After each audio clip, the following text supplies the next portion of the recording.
Bismillahirrahmanirrahim. Assalamualaikum warahmatullahi wabarakatuh.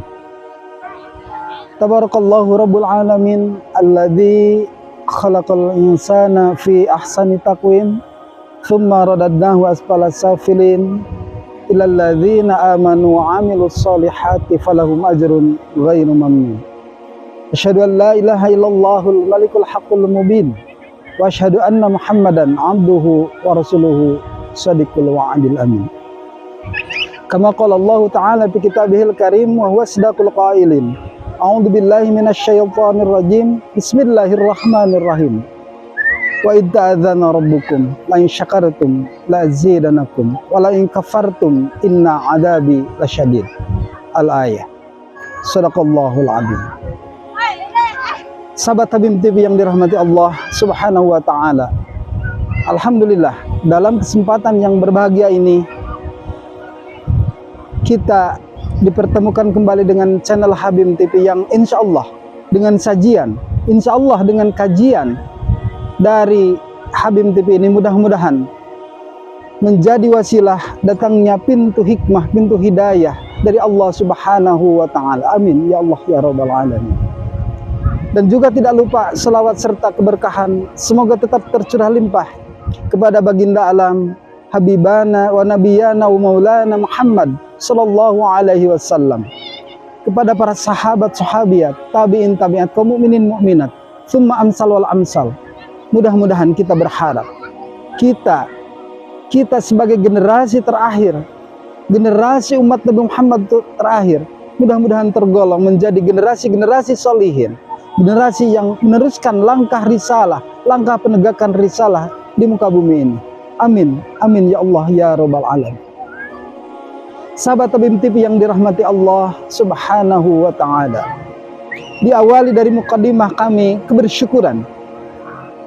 Kebersyukuran kita ada dalam agama yang paling diridhai Allah Subhanahu wa Ta'ala adalah dengan kita ditempatkan, dilahirkan di agama Islam. Inna dina indallahil Islam, agama yang paling diridhai Allah Subhanahu wa Ta'ala. Wajtabakum, keterpilihan kita hanya dalam konsep syukur. Syukur itu sendiri tidak sederhana, tapi bagaimana syukur itu dilanjutkan dengan sikap positif, sikap progresif, dan sikap proaktif seorang mukmin, kebersyukuran terhadap agamanya. Sahabat Habib TV yang dirahmati Allah Subhanahu wa Ta'ala, dalam kesempatan saat ini ingin sekali kami mengangkat bagaimana peran ataupun jalan yang sering kita idam-idamkan, sering kita pinta, sering kita dambak-dambakan. Bagaimana seseorang mukmin yang melaksanakan ibadah sholat dalam satu harinya 17 kali meminta kepada Allah, ihdinas siratal mustaqim. Bahkan orang yang spesial dalam mulaqarabihim, orang yang spesial dalam ibadahnya, bisa jadi sholat wajib, sholat fardhu dilaksanakan ditambah dengan sholat rawatib, bisa jadi 27 kali dalam satu hari satu malam melaksanakan sholatnya. Berarti 27 kali meminta kepada Allah ditunjukkan ihdinas siratal mustaqim. Bahkan ada orang yang sangat spesial, semua sholat terjalankan. Bagaimana dia menjalankan sholat fardu, tambah rawatib, tambah tahajud. Mungkin kalau kami tambahkan 17 ditambah 10 ditambah 11, 38 ditambah dengan 2, bisa jadi 40 kali. Itu menandakan bagaimana 40 kali seorang mukmin meminta kepada Allah, ihdinas siratal mustaqim. Sahabat Habib TV yang dirahmati Allah, begitu penting dan begitu besar peran siratal mustaqim, jalan yang lurus, jalan yang paling diidam-idamkan oleh setiap mukmin, setiap muslim pada hari ini. Sahabat Habib TV yang dirahmati Allah Subhanahu wa Ta'ala, ada kalanya kebanyakan manusia memahami ihdinas siratal mustaqim. Siratal mustaqim itu hanya di alam takwiniyah Allah saja, di mana alam takwiniyah, alam yang ternyata manusia itu sendiri tidak ikut, tidak campur tangan. Memahaminya hanya di alam baqa saja, hanya di padang mahsyar saja, hanya bagaimana di alam akibat, di alam akhirat. Padahal tentunya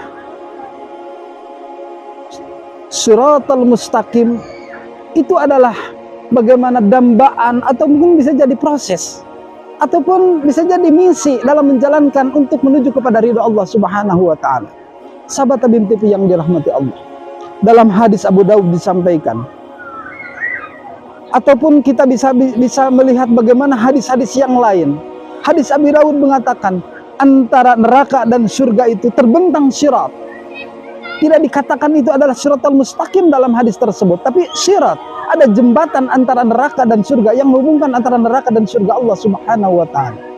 Lalu di manakah dan bagaimanakah, mungkin itu yang menjadi permasalahan hari ini yang harus kita jabarkan dan harus kita refleksikan ke dalam kehidupan sehari-hari. Siratal mustaqim tadi disampaikan, ada yang 10, ada yang 17 kali meminta kepada Allah, ya Allah tunjukkan kepada kami jalan yang lurus.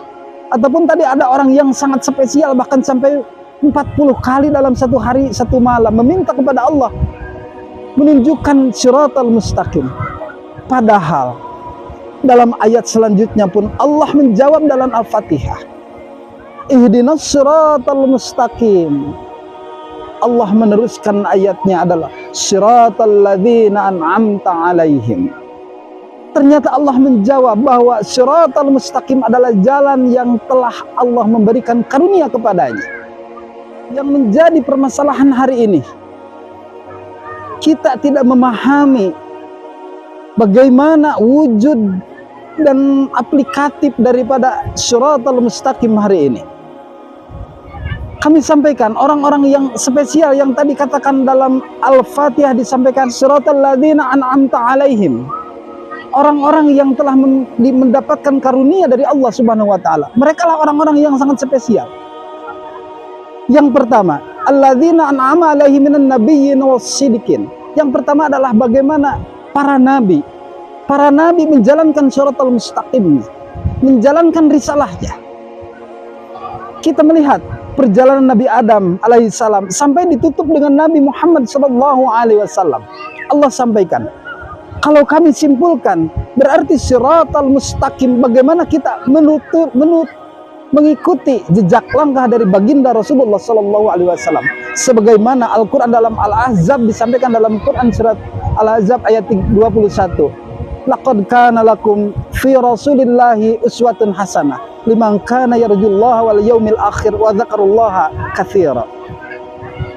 Berarti jalan siratal mustaqim itu adalah jalan yang telah ditempuh oleh baginda Rasulullah sallallahu alaihi wasallam. Kita lihat bagaimana baginda Rasulullah menjalankan risalahnya, mulai daripada kehidupannya. Kalau dilihat sebelum jadi nabi baginda Rasulullah, dia butuh apa di muka bumi ini? Kita lihat baginda Rasulullah, dia lahir dari bangsawan Bani Hashim, bahkan dari golongan Siqayat al-Hajj, pengurus dari Masjidil Haram. Butuh apa Rasulullah? Lalu dia menikah dengan saudagar kaya, Bunda Khadijah radhiyallahu anha.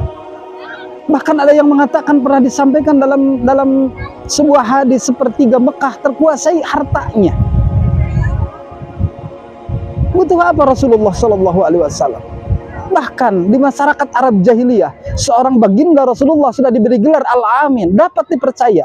Bahkan Yahudi pun, jangankan umat Islam, Yahudi pun sangat percaya dengan kepribadian baginda Rasulullah sallallahu alaihi wasallam. Tapi Rasulullah sangat menginginkan, ataupun fitrahnya itu kembali, bagaimana Allah tunjukkan kepada mencari kebenaran, supaya tegaknya risalah di Arab pada saat itu. Sehingga beliau bagaimana mencari kebenaran itu sampai tahanus di Gua Hira. Untuk mencari kebenaran, bahkan putusnya setelah saat tahanus, bagaimana Rasulullah sampai bersikap hijrah dari Mekah ke Madinah. Dan sesudah di Madinah, bagaimana Rasulullah menegakkan risalah Islam ini, sampai pada akhirnya Rasulullah membawa Islam ini sampai dengan vibrasi imannya sampai kepada kita selaku mukmin mujahid hari ini. Sahabat Tabim TV yang dirahmati Allah Subhanahu wa taala. Itulah kami katakan siratal mustaqim, jalan yang lurus. Ternyata Kalau dalam bahasa Al-Fatihah disampaikan siratal mustaqim, jalan yang lurus, tapi ternyata jalan yang ditempuh oleh baginda Rasulullah itu bukan yang lurus, adem, tenang, dan banyak enaknya, tapi ternyata banyak sedihnya karena akan dihantui dengan godaan, dengan rintangan, bahkan bukan hanya orang lain menjadi musuh, bahkan pamannya sendiri. Bagaimana para abu di zamannya Abu Lahab, Abu Jahal itu menjadi musuh yang paling nyata kepada baginda Rasulullah SAW. Sahabat Tabim TV yang dirahmati Allah Subhanahu wa taala, pantas dalam hadis menyampaikan tajamnya jembatan Shiratal Mustaqim seperti rambut dibelah 7. Pantas. Karena ternyata Rasulullah pun tatkala menjalankan Shiratal Mustaqimnya ternyata sangat tajam, ternyata sangat susah dan sangat berat. Banyak dalam ayat yang menyampaikan wala nabluwannakum bisyai'in minal khauf wal ju'i wa naqsin minal amwal wal anfus was samarati wa basyyiris sabirin. Banyak ternyata perjalanan yang dilalui oleh Rasulullah, banyak godaan, banyak rintangan, kekurangan harta, kekurangan jiwa. Bahkan musuh pun bukan hanya bisa jadi terjadi di luaran sana, bahkan bisa jadi dari golongan internal keluarganya. Sahabat Tabim TV yang dirahmati Allah Subhanahu wa taala, itulah mungkin yang kami katakan, ternyata Shiratal Mustaqim adalah penegakan risalah, membawa manusia-manusia yang tadinya dulu mat kepada cahaya Allah Subhanahu wa taala. Demikian mungkin paparan yang kami sampaikan terkait Shiratal Mustaqim.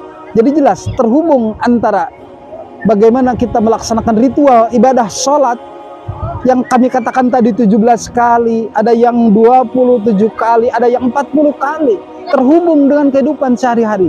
Makanya pantas dalam ibadahnya sholat, innas sholati tanha anil fahsya'i wal munkar. Ternyata sholatnya terhubung dengan visi misi, yaitu penegakan Shiratal Mustaqim. Mudah-mudahan Allah memberikan hidayah sehingga kita menerima bagaimana petunjuk-petunjuk hidayah Allah, yaitu Al-Quranul Karim kepada kita. Amin ya Allah ya Rabbal Alamin. Sekian yang dapat kami sampaikan. Mudah-mudahan kita berada dalam golongan generasi solihin, generasi yang meneruskan estafet risalah baginda Rasulullah SAW, dan mudah-mudahan kita berada di dalam jalan Shiratal Mustaqim. Amin. Amin ya Allah ya Rabbal Alamin. Billahi bisabilillah. Assalamualaikum warahmatullahi wabarakatuh.